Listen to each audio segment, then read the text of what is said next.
Well, hello there, Underdog Leadership Podcast listeners.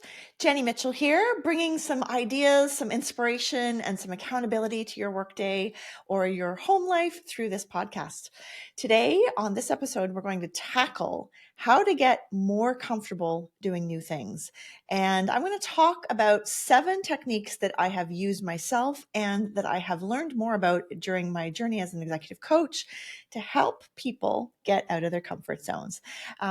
You'll also find that a lot of the things I talk about here on the podcast are reflected in the book, Empowering Women to Step Out, Be Seen, and Lead. And that book is called Embracing Ambition, which is now available in stores. It's been a long haul waiting for it, but I can now say that you can find it on Amazon or you can find it on my website at chavner.com/embracing ambition, the book. All of those have hyphens in between. So you'll remember, as we talk about getting comfortable doing hard things, I just wanted to remind you of the 5 typical experiences that women leaders are going to have. They're going to bump up against perception barriers. The way people see them are maybe not the way they think of people in CEO roles. They're going to encounter embodied roles. That sounds so funny when I say embodied roles, but what that really means is you over-identify with the constituent group that you're talking to or which you're leading, which causes all sorts of strange lack of boundaries and lots of blurring of lines around embodied roles. People that are successful, women that are successful, tend to embrace a challenge. And we're going to talk about how challenge requires you to get uncomfortable and what you can do about it today. Also, women tend to experience glass cliff assignments where they are the last choice candidate, or, well, I'll just put her in because it won't be anything worse than she can't screw it up any more than otherwise anybody else would. And we'll talk about, I talk in the book about examples of that and how it manifests and how it affects success for women in the workplace.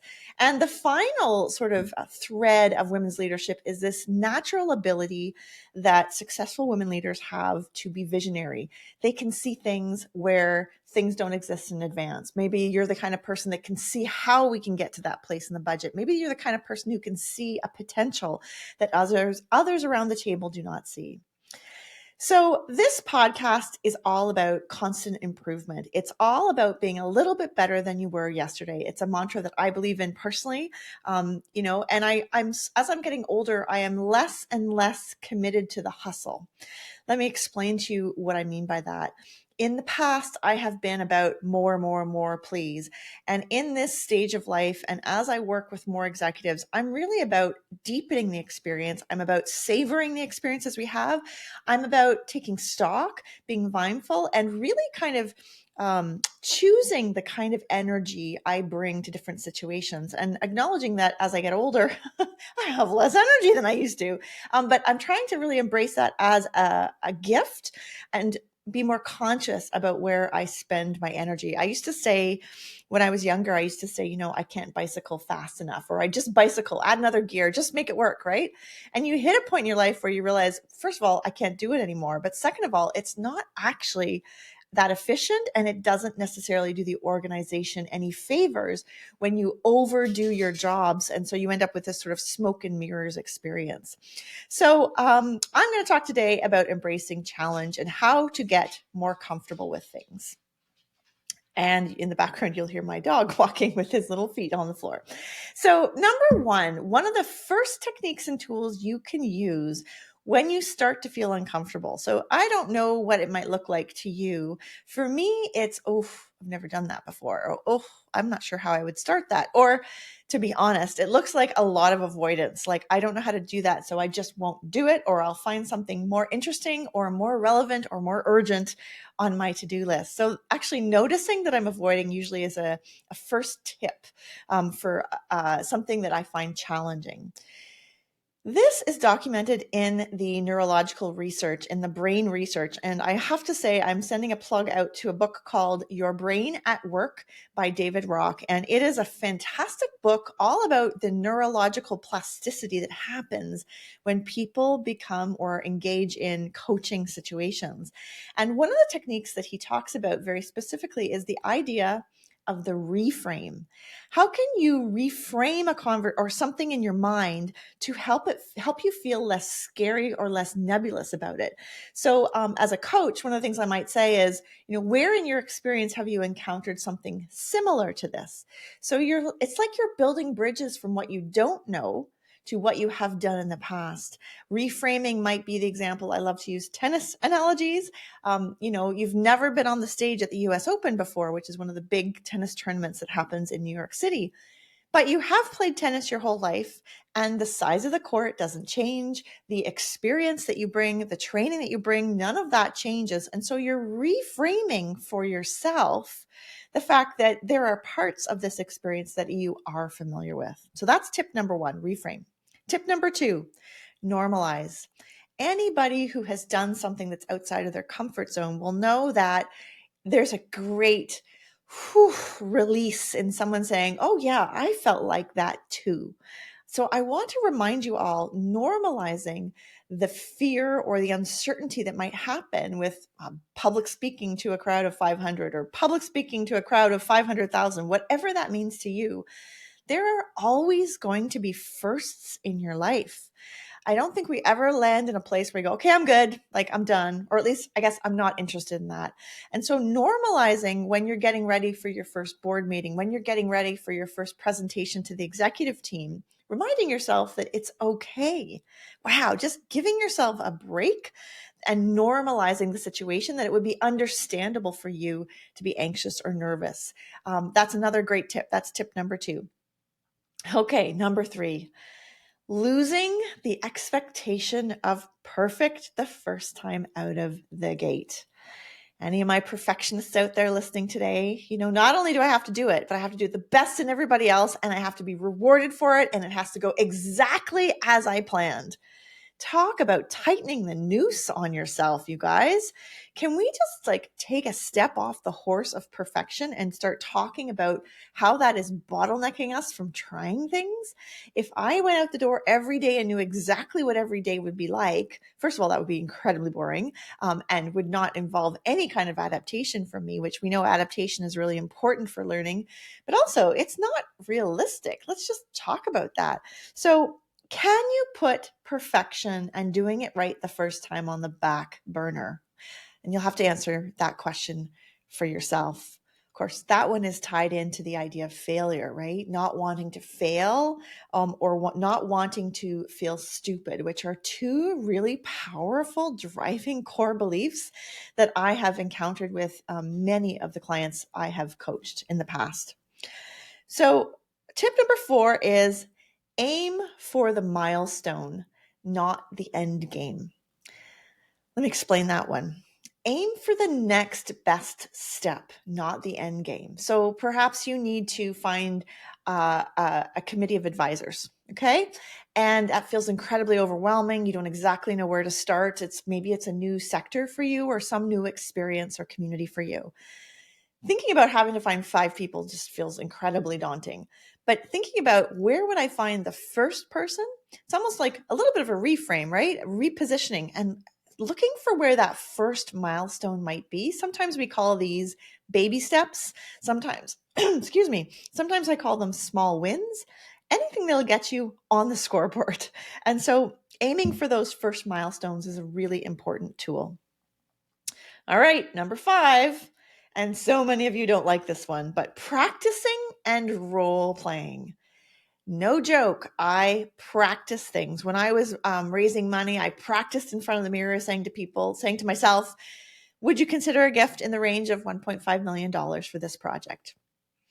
And I would look at myself when I was saying it and I would get comfortable. So we have to make sure that we're setting ourselves up for success. Just going back to that idea of failure, is making sure we have enough space to practice, ideally finding someone to work with. And I love role playing. I know many of you out there are rolling your eyes and thinking, oh my God, role playing, that's so passe or so awkward. I'm here to tell you from a coaching and from a neurological perspective, role playing really matters, because what it does is it sets up the neurological pathways in your brain to look for that opportunity the next time. It actually pre-programs you to be more successful. Isn't that absolutely fascinating, right? And those neurons practice and will help you out and will guide you along when you're in the real experience. There's a reason that professional athletes use things like visualization, which actually is number 6 here on my list. Visualization allows you to get comfortable imagining all those feelings, and it can be very real. I mean, I can recreate the butterflies in my stomach from talking at the largest conference that I've ever been at. Those are, I guess, in some ways that's normalizing as well. Maybe these sort of weave in and amongst each other, but using visualization to see it, imagine it, let your body feel it, not just in like a mind concept, but in an actualization experience. That is a powerful technique for getting comfortable doing new things. And the final one, actually, there's 2 more. I take it back. This one I like, adjusting the finish line. So often when I come in to talk to people, they'll be like, when I'm coaching them, I'll say, okay, well, what was the win? And they'll say, oh, well, I only got 1,000 subscribers. And I'll say, okay, well, what did you expect? And she said, well, I was only hoping for 500 subscribers. And I'll say to the client, well, I'm confused because you just doubled your goal. And it's the sort of moving of the mileposts or the goal posts that people do. So 500 would have been great, but now that I achieved that goal, I actually wanted more. And now 1,000 people doesn't feel like that much of a win. It's almost like you're afraid of your own success, if that's possible. So making sure you're not only celebrating the arrival, but you're celebrating the journey. And beware of adjusting the finish line. It's a very simple thing, but it might sound like from a meeting saying, okay, this is our first run at this kind of event or this kind of conference or this kind of whatever. When we put our head on the pillow on the night of the concert, what do we want to be proud of? It might be a number of attendees. It might be a kind of experience you want to give your attendees. Whatever it is, just beware of changing the goalposts at the very end. So really celebrating the arrival into it. And number 8 is an important one and one that gets missed. I think we have to give ourselves a bit of compassion when it comes to trying new things. I certainly know from my experience as a hurdle jumper, and if you want to hear more about that, you can go back to season 1, of the way I set myself up for success and the way I expected myself to rise to that challenge all the time, every day, in every way, and in every experience. It can be incredibly exhausting and you can miss out a lot on the things that are going on. So I really want you to remember that compassion for yourself is always a tool you can access at any time. You can remind yourself, be your own cheerleader.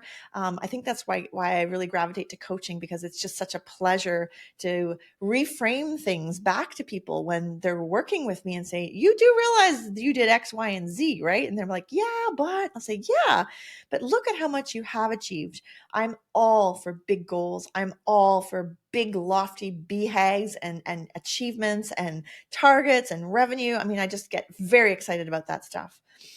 But I would never get more excited about that than I would about taking care of myself, my boundaries, and my energy at this stage. And I think any of us listening that are executives know exactly what I mean. It is a reality that we can burn out on things that maybe aren't as high importance as other things, and being a lot more conscious about that. So I guess in the end, what this conversation is about is avoiding that kind of brittle leadership where you kind of hold everything tight because you don't want to screw up, or you're worse, you don't want to look stupid. It's that balance between the familiar, which is comfortable and safe, and the challenge, which is that area off the unknown, that's uncharted, unstructured maybe. And allowing yourself to kind of play between those two pieces. And maybe depending on your energy level in your day, you kind of flit and flop between the two. Remember, one of my other advices is always going to be, when you're looking for the fastest path from A to B, go talk to B. I think we really underappreciate the importance of learned experience when it comes to these kinds of things. So seeking out people who have experiences that you could learn from, or who did brand new, challenging things, those are great conversations for you to be having. And remembering that ambition ebbs and flows. There's a reason we have seasons. There's a reason we have cycles. And I find that if I can hook on to the energy that I have, like today, I feel great. You guys are getting me on a fantastic podcast day. I don't know whether it was the fact that I went to the gym this morning. I don't know whether the fact that the days are getting a little longer, but I can feel it in my body. I'm ready to embrace new challenges. And it's funny because before I picked up this microphone to record this podcast, I had this moment of, is today the day? Do I need to pick up the podcast today? Is this the most important thing? And I thought, no, I want to share this energy with you guys. I want to share this energy with my listeners, and to acknowledge that place, that time when I'm ready to kind of dive in. Not that podcasts are challenging for me, just to be clear. This is something I'm actually quite comfortable with. And I always imagine myself as I'm talking to these people out there in the universe, listening, enjoying, commenting. I do hope you feel comfortable enough to email me back or mention to me something that really resonated with you. Again, my email, just for your reference, is Jenny, Jenny, @chavender.com. That's Chavender like lavender. So that balance between the familiar and the challenge, the new. And sometimes you can think of it like a car. They've got this gas pedal that comes on and off and kind of guides you as you go along. And I'm a big believer in, when you hit an obstacle, to make an assessment of that obstacle, take a look, because often the solution lies in the obstacle itself. So how are you feeling at the end of this conversation, at the end of this podcast about new things? Are you feeling rip-roaring to go? Are you feeling like, no, Jen, I'm good. I want to stay here on my couch with my all I can think of is French fries or chips and my blanket. Let's take a look at this list of tools that you can access to get out of your comfort zone. And why do we want to do this? Because we know the research says that successful people, and again, that's a loaded word, but people who get to experience life in the way they most want to experience it, that's my definition, have to get comfortable with new things. So new bosses, new partners, new lifestyles, new opportunities, new hobbies, new crafts. You could keep going, right? New responsibilities. Remember to reframe. Reframe a situation to remind yourself of your mindset going in. Don't be afraid to normalize. Well, would be a typical kind of feeling for me at this time and place in my life. Lose the expectation of perfect, especially the first time out of the gate, right? Let it go. Accept that the best that you can do is enough for now, and we can refine and revise later. Aim for that first milestone rather than going all the way to the end. Focus on that first milestone. Put your head down and work towards that, right? Because the anxiety and the unknown can take over and can start to cannibalize/sabotage your body. It's really important to stay in that place of wonder and that place of safety while you're getting to that first milestone. Then you can kind of stick your head up like a chipmunk and go, hey, look what I just did. You want to practice and you want to role play. Really important, not easy to execute. Let go of your heebie-jeebies and get uncomfortable. Of course, we're going to visualize. Of course, we're going to imagine ourselves in that space. And finally, we also want to adjust that finish line. Make sure that we're celebrating not only the arrival, but the processes along the way. And of course, for bonus points, you want to stay compassionate with yourself. You want to give yourself a big hug and say, look at what I did, or wow, that didn't go so well, but I'm proud of how that went.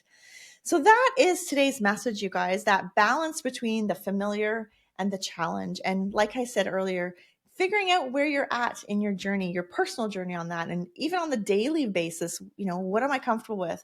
You'll often hear me say, on the days that I'm feeling like $1,000,000, I'm tending to do outreach. I'm tending to go out and engage, because I find that those are the days I want to be in front of people and absorbing and listening and talking. And then there's other days I don't feel so great and I'm at home doing administration and budgeting and all those really boring tasks that I still have to do to keep my business open. So that's where I leave you. I'd love to hear about what new challenges look like for you. Do you have a new job coming up? Job opportunity coming up? Are you new in your role? Are you looking for some kind of support to help you thrive and help you sort of manage and excel in those first 6 months of work? It's a common time in your career to work with an executive coach. Sometimes people talk about executive presence, sometimes talk about other skills. It'd be my pleasure to have a conversation with you about it. You can also find out more about me, obviously through the podcast, but also through the book, Embracing Ambition, Empowering Women to Step Out, Be Seen, and Lead. Have a great day.